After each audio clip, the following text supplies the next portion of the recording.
And do not get it confused. I'm not a scholar or a preacher. I'm just a regular dude who makes mistakes too. But we are reflections true. بسم اللہ الرحمن الرحیم. السلام علیکم ورحمۃ اللہ وبرکاتہ. قرآن Arabic 101 grammar class 11 میں آپ کو خوش آمدید کہتے ہیں. اچھا، انشاءاللہ آج کی کلاس میں ہم ضمیر یعنی کہ پروناؤن عربی زبان میں جو پروناؤنس ہوتے ہیں ان کا مطالعہ کریں گے. اور پروناؤن ایز یو نو 3 اقسام کے ہوتے ہیں، انگریزی میں بھی، عربی میں بھی، ہر زبان میں آلموسٹ. ایک ہوتا ہے فرسٹ پرسن جسے کہا جاتا ہے ضمیر متکلم یعنی بات کرنے والا، جیسے میں فرسٹ پرسن ہوں جو آپ سے کمیونیکیشن کر رہا ہوں.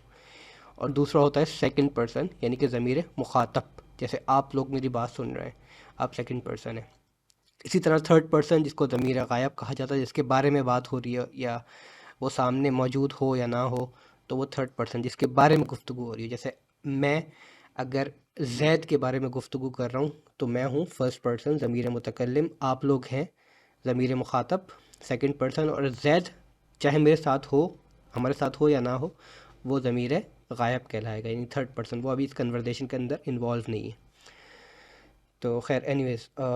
آج ہم انشاءاللہ اسٹارٹ کریں گے تھرڈ پرسن یعنی ضمیر غائب سے. ضمیر غائب ہم پڑھیں گے پہلے، پھر اس کے بعد جو دوسری جو ضمیر ہے اس کی طرف آئیں گے انشاءاللہ. اچھا، ضمیر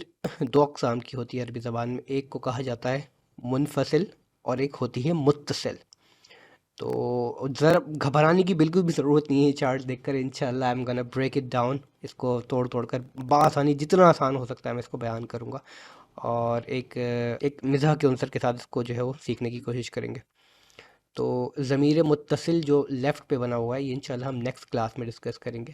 آج ضمیر منفصل ہم اسٹڈی کرتے ہیں، اور عربی زبان میں ضمیر منفصل جو تھرڈ پرسن کے لیے استعمال ہوتے ہیں وہ بیسکلی 6 ہوتے ہیں، لیکن اس میں سے ایک کو میں نے مرج کر دیا ہے جو مرد اور عورت دونوں کے لیے استعمال ہوتا ہے. سب سے پہلے استعمال ہوتا ہے صیغہ ہوا کا. ہوا ایک مرد کی طرف یا کسی مذکر کی طرف، کوئی چیز مذکر بھی ہو سکتی ہے، جیسے قلم جو ہے وہ جس طرح ہم اردو میں ہوتا ہے. تو حالانکہ قلم کوئی جنس نہیں ہے، لیکن کیونکہ یا پھر ہم نے کہا تھا کہ اردو کی طرح عربی زبان میں یہ چیز ہوتی ہے یا ہوتا ہے، ہوئے ہے نہیں ہے، وہ صرف آپ کو بہاری زبان میں ملے گا. تو اسی طرح ہوا لفظ جو ہے وہ کسی میل کسی مرد کے لیے بھی استعمال ہو سکتا ہے، یا کوئی ایسی چیز جو مذکر ہو، جو ہوتا ہو، جیسے الکتاب کا جو صیغہ ہے، یا بک جو ہے عربی زبان میں ہوتا ہے، ہوتی نہیں ہے، اردو میں ہوتی ہے لیکن عربی میں ہوتا ہے. تو اسی طرح ہوا جو ہے وہ ایک مفرد مذکر یعنی کہ ایک واحد مذکر کے لیے استعمال ہوتا ہے. اچھا، ہم جو ہے وہ بہت سارے مذکر، بہت سارے لوگ جو مرد ہوتے ہیں یا جن میں اکثر تعداد مردوں کی ہوتی ہے، مطلب اس میں ہو سکتا ہے 10 مردوں میں سے 7 مرد ہوں اور 3 عورتیں ہوں، تو اس کے لیے بھی اس کی جو جینڈر کا جو عنصر ہے اس کو پرکھتے ہوئے دیکھا جاتا ہے کہ اس کے اندر کون سا جنس زیادہ ہے، تو پھر اس کو میل کی طرف ریفر کر دیا جاتا ہے. اگر اس کے اندر مؤنث کا جنس زیادہ ہوتا ہے تو اس کو فیمیل کی طرف ریفر کر دیا جاتا ہے. تو ہوا ہم یعنی کہ ایک مرد، بہت سارے مرد. اسی طرح ہیا عورت کے لیے استعمال ہوتا ہے یا کسی مؤنث چیز کے لیے استعمال ہوتا ہے. اس طرح قرآن میں آتا ہے ہیا خاویتن. اور اسی طرح جو جمع مؤنث ہوتا ہے، چاہے وہ چیز ہو یا عدد کے اعتبار سے چیزیں ہوں، یا مؤنث جنس ہو یعنی عورتوں کی بات ہو رہی ہو، تو ہنہ کا لفظ استعمال ہوتا ہے. تو یہ صیغے قرآن میں کئی بار آئے، کئی مقامات پر آئے. اس کے بیچ میں جو ہے یہ ہما ہے. ہما میں 2 مرد بھی ہو سکتے ہیں، 2 عورتیں بھی ہو سکتے ہیں، اور ایک مرد ایک عورت بھی ہو سکتا ہے. تو وہاں پہ ہما کا لفظ، جہاں ہما کا لفظ آ گیا اس کا مطلب ہے 2 تعداد میں 2 چیزوں کی بات ہو رہی ہے. 2 مذکر مؤنث بھی ہو سکتے ہیں، دونوں مذکر بھی ہو سکتے ہیں، اور دونوں مؤنث بھی ہو سکتے ہیں. تثنیہ کا صیغہ وہ جو ہم نے پہلے پڑھا تھا مذکر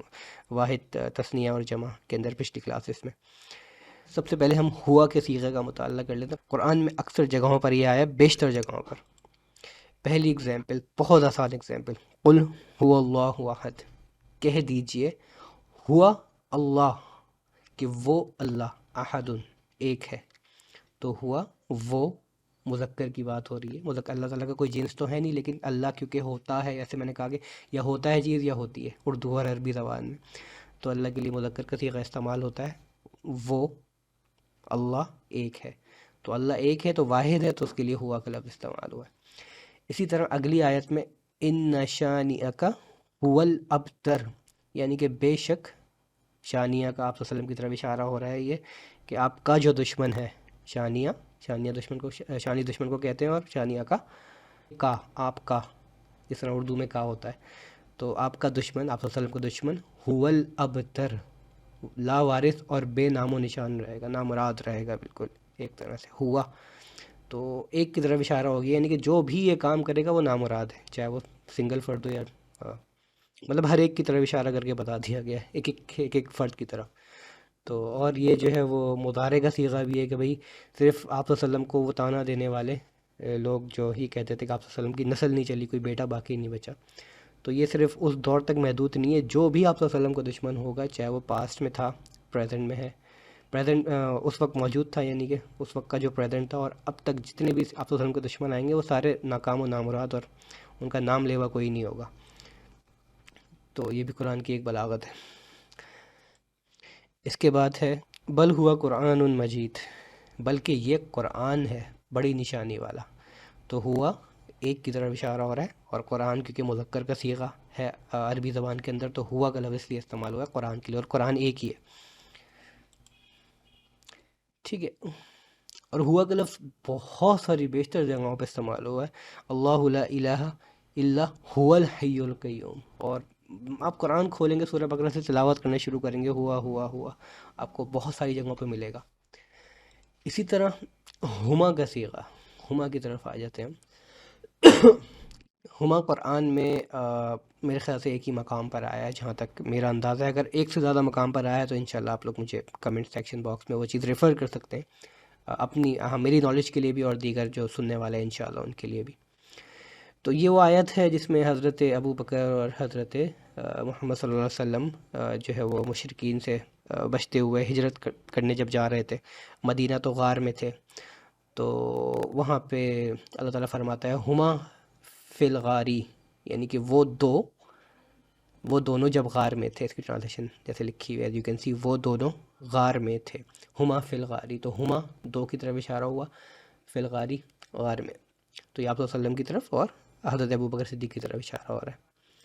اور یہاں سے حضرت ابو بکر صدیق کی صحابیت بھی ثابت ہو رہی ہے کہ اذ یقول لصاحبہ، کہ جب آپ صلی اللہ علیہ وسلم نے اپنے صحابی سے کہا لا تحزن ان اللہ معانا، کہ ڈر مت، اللہ ہمارے ساتھ ہے،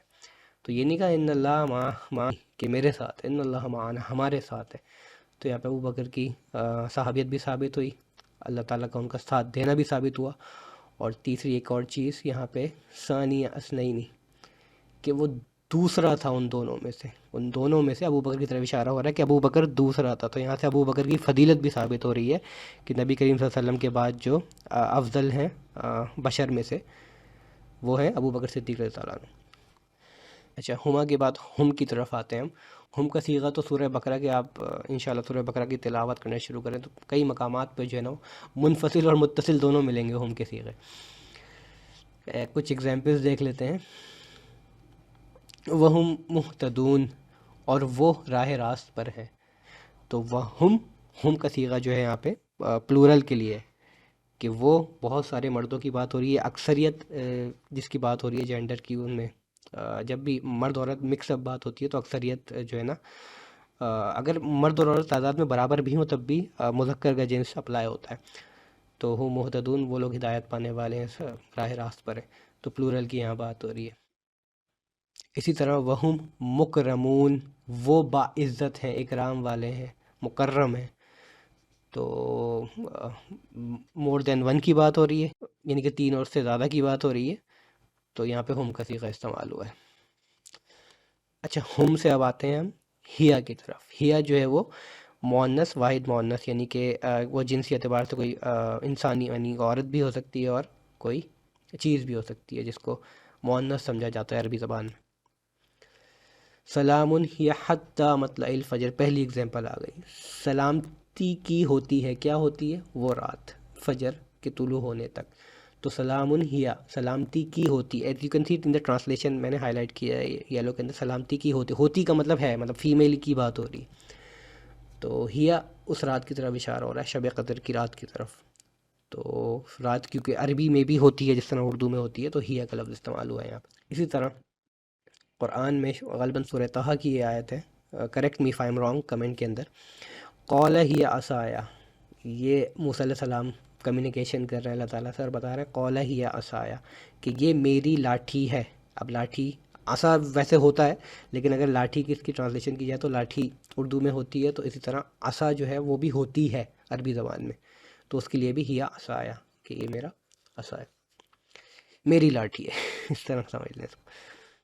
اسی طرح دوبارہ حضرت موسیٰ علیہ السلام کا لاٹھی ڈالنے کا جادوگروں کے سامنے واقعہ پیش آیا ہے، تو ہیا کا لفظ استعمال ہوا ہے اس لاٹھی کے لیے۔ ہننا مؤنث جمع کے لیے استعمال ہوتا ہے، 3 یا اس سے زیادہ، وہ چیزیں بھی ہو سکتی ہیں اور مؤنث انسانی جنس یعنی کہ عورتوں کی بھی بات ہو سکتی ہے اس کے اندر۔ تو قرآن میں یار 2 مثالیں ہیں، ما ہن امہاتہم، اور وہ دراصل ان کی مائیں نہیں بن جاتی۔ یہ بیسیکلی عرب کے اندر ایک رواج تھا کہ کسی کو اپنی زوجہ کے اندر، بیوی کے اندر دلچسپی نہیں ہوتی تو اس کو جو ہے نا اپنی ماں سے ریفر کر دیتا تھا کہ تم تو میری جو ہے نا تمہارا جسم میری ماں کے مطلب تم تو میری ماں جیسی ہو۔ تو اللہ تعالیٰ نے قرآن میں فرمایا کہ ایسے بولنے سے نا کوئی عورت جو ہے نا اس کی ماں نہیں بن جاتی، اس پر حرام نہیں ہو جاتی۔ تو ما ہن امہاتہم کہ یہاں پہ ہننا بہت ساری عورتوں کی بات ہو رہی ہے، تو اللہ تعالیٰ یہ کہہ رہا ہے کہ ان کی جو بیویاں ہیں، ہننا کی طرف یعنی بیویوں کی طرف اشارہ ہو رہا ہے، یعنی کہ وہ عورتیں جو ان کی مائیں نہیں بن جاتی، یہ صیغہ کہنے تھے۔ اگر کوئی جو ہے وہ اظہار کر لے کہ بھائی میں جو ہے نا اپنی بیوی کو سے جو ہے نا کنارہ کشی اختیار کرنے کے لیے ان کی ماں کو ریفر کر دیا، تو اس کے بارے میں تفسیر میں آپ کو مل جائے گا انشاءاللہ، یوٹیوب پہ کئی ساری ویڈیوز ہیں۔ تو یہ اظہار کا ایک طریقہ تھا عربوں میں رائج تھا، اس کو اسلام نے کینسل کیا۔ تو گرامیٹکلی یہاں پہ بات ہو رہی ہے ہننا عورتوں کی، اور 3 سے زیادہ عورتیں، ان کی پوری ایک جماعت کی بات ہو رہی ہے عورتوں کے،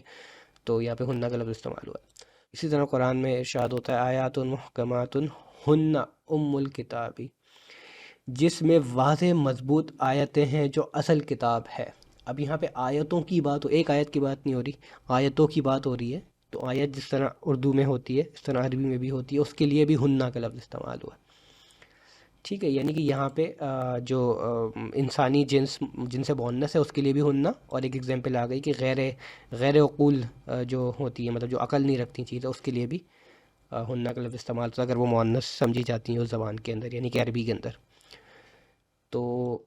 یہ ساری ایگزامپلز ہیں، یہ ایگزامپلز تھرو آؤٹ قرآن میں بہت ساری جگہوں پہ آتی ہیں، تو سمجھے کہ آدھے سے زیادہ چیزیں جو ہے نا اب ہم سولو کرتے جا رہے ہیں، وہ الفاظ یا وہ حرف یا وہ اسم یا وہ فعل کی جو ہے وہ صیغے جو ہم اب تک پڑھ رہے ہیں، اتنے سارے ہم پڑھ چکے ہیں، وہ فریکوینٹلی بار بار آنے والے ہیں، جیسے ہاذا ہو گیا، ہاذہ ہو گیا، تلکا ہو گیا، ذالکا ہو گیا، اولائکا ہو گیا، ہاؤلائی ہو گیا۔ تو یہ کتنی بار ہم قرآن میں جب تلاوت سنتے ہیں، خود پڑھتے بھی ہیں، تلاوت سنتے بھی ہیں، مساجد میں بھی سنتے ہیں، قاری حضرات سے بھی سنتے ہیں، تو کتنی بار آتا ہے ہاذا کا لفظ، ذالکا کا لفظ، تلکا کا لفظ، اولائکا، اور اسی طرح اب ہوا بھی آ گیا، ہم بھی آ گیا، ہیا بھی آ گیا، اور ہننا بھی آ گیا۔ تو اب یہ صیغے جب بھی آپ کو جب قرآن کی تلاوت کریں گے، قرآن پڑھیں گے، اسٹڈی کے لیے پڑھیں گے، مطالعے کے لیے پڑھیں گے، تو آپ کے سامنے یہ صیغے آتے جائیں گے، تو آپ کو آسانی ہوتی جائے گی مزید سمجھنے میں انشاءاللہ۔ اچھا، یہ ایکسرسائز ایک چھوٹی سی آپ لوگ اگر کرنا چاہیں اپنی پریکٹس کے لیے تو بہت اچھی بات ہے۔ تو اس کے اندر وہ سارے صیغے جو ہم نے ابھی پڑھے ہیں، ہوا، ہما، ہننا، ہم اور ہیا، یہ 5 الفاظ جو ہیں انشاءاللہ آپ اس کے اندر دیکھیں، بیٹھیں، تلاش کریں اور خود سے اس کا مطلب بھی سمجھنے کی کوشش کریں، کیونکہ اس کے اندر بہت ساری چیزیں ایسی بھی ہیں جو، بہت ساری تو نہیں لیکن کچھ چیزیں ایسی بھی ہیں جو ہم نے پچھلی کلاسز میں پڑھی ہیں۔ تو آپ لوگ اس کو بیٹھیں، سولو کریں، سمجھنے بھی آسانی ہوگی، ثواب بھی ملے گا انشاءاللہ اس کو اگر سمجھنے کی نیت سے یہ کام کریں گے انشاءاللہ العزیز، آپ کو اس کے اوپر ثواب بھی ملے گا ڈیفینیٹلی۔ اور اس کے اندر جو چیزیں مطلب آپ کو اشارتاً بتائی گئی ہے کہ وہ پکڑ کے لائیں، تو انشاءاللہ وہ نیکسٹ کلاس کے اندر میں ریویل بھی کروں گا کون کون سی ایسی صیغے ہیں ضمیر کے جو اس کے اندر موجود ہیں، تو انشاءاللہ آپ اس کو ٹیلی بھی کر لیجئے گا۔ تو انشاءاللہ اگلے کلاس میں ہم ضمیر متصل پڑھیں گے۔ اگر آپ لوگوں کو کوئی سوال ہے، کوئی کویشچن ہے، تو feel free to ask me in the comment section box, comment section box میں اپنا سوال پوسٹ کیجئے بلا کسی جھجک کے۔ ہم سب اسٹوڈنٹ ہیں، میں خود بھی اسٹوڈنٹ ہوں عربی زبان کا،